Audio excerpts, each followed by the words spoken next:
Hello, guys. Barely 48 hours to October nationwide protest. See what over 30,000 youth did that surprised everyone.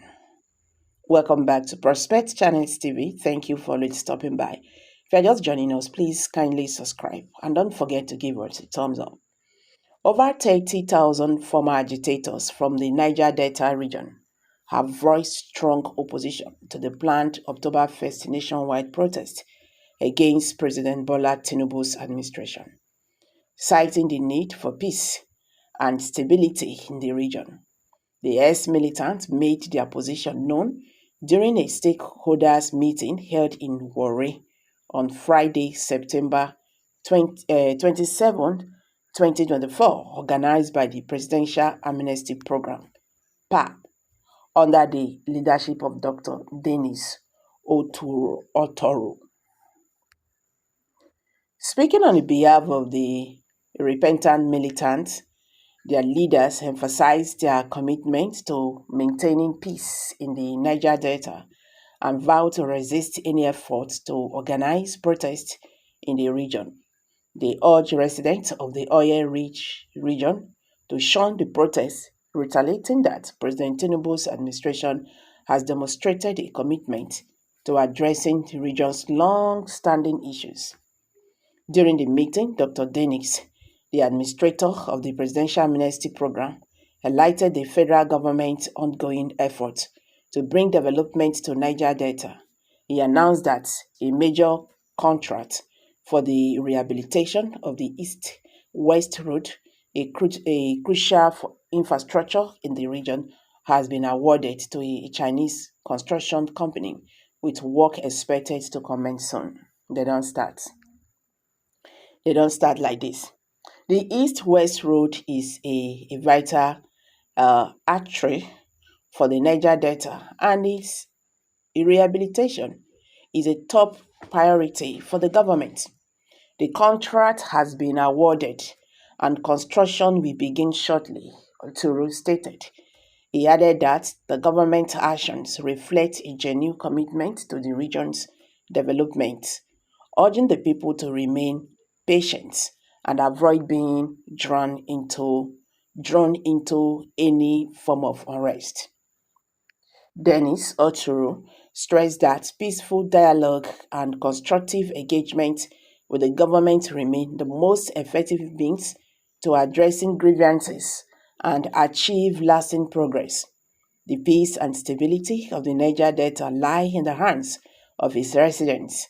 We must resist any call for protest and focus on supporting the government's efforts to develop our region, he urged. Other leaders at the meeting echoed Denis Oturu's sentiment.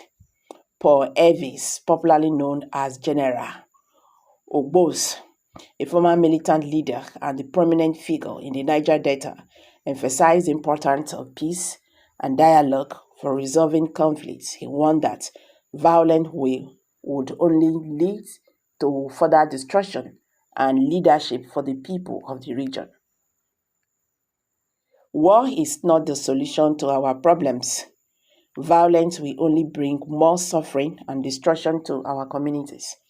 We must prioritize peaceful resolutions to our grievances and work together to achieve the development we seek. Ogboro said he also urged stakeholders to focus on constructive discussions rather than resorting to violent protests, which he said will only set the region back.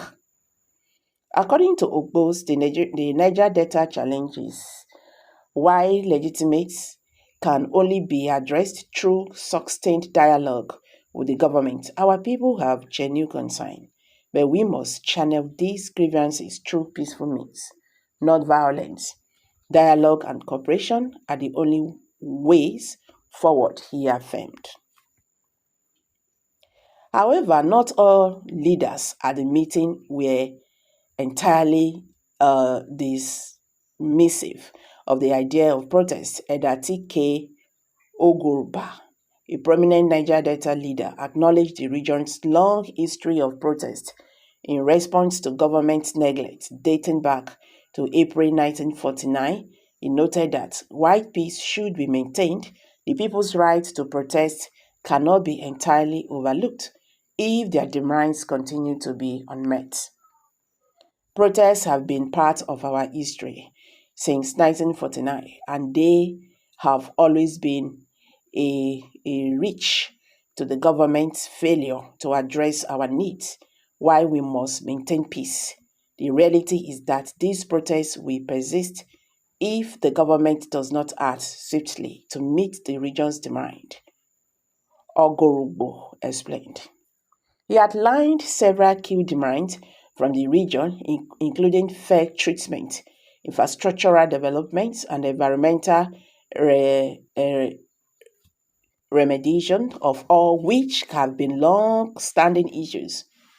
Ogoroba stressed that the government is fully aware of this demand, and failure to address them could lead to renewed tensions.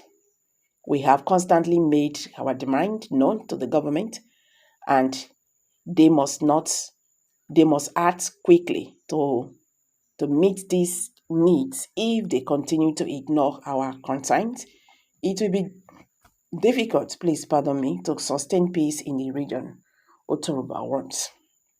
Well, I've come to understand that Nigeria here, people who the government gives money, or can I say, people who are benefiting from the government will always call those they feel that they can deceive the gullible ones to tell them there is no need for you to protest. You get, why are you going to protest? Why will you protest? Eh? They will tell them why you don't need to protest. But I don't even understand why, they see protests as a problem in Nigeria. Why? The same government which protest brought to power is afraid of protest. And why are they always thinking that protesting is a war if they themselves don't make it a war? Protest is not a war. Protest is just a kind of way, the people talks to the government. Now, in the situation whereby this person they talk for here, the other person they talk for there, everybody they talk on their own, in their rooms, in their parlors, you understand, in their offices. The government will not take them serious, you get. But when they don't say people gather like this, they talk the same thing. You go say then they take action. So I don't know why they always say protest now war, this and that. It's very unfortunate that you, when they buy Gary, a cup of Gary now for 400 naira, a cup of rice for 500. Somebody that is well fed he go come, skills 5,000 naira carry give you. Can't tell you say, now go protest too, not mind them. Then you go agree because you want to show the person that you are hungry and the person have defeated you by making you, I don't know. I don't want to use that language. You understand? I think it's high time. I think it is high time, you know, uh, we tell ourselves the truth. We go back and front. Do we really know what we want? Now we see that the situation is really very difficult. And somebody will come and tell you, if you come out and tell Nigerian government to do this, they will come after you, don't go. We don't need protests. Or what we just need now is dialogue. Who is dialoguing with you? Who is dialoguing with you?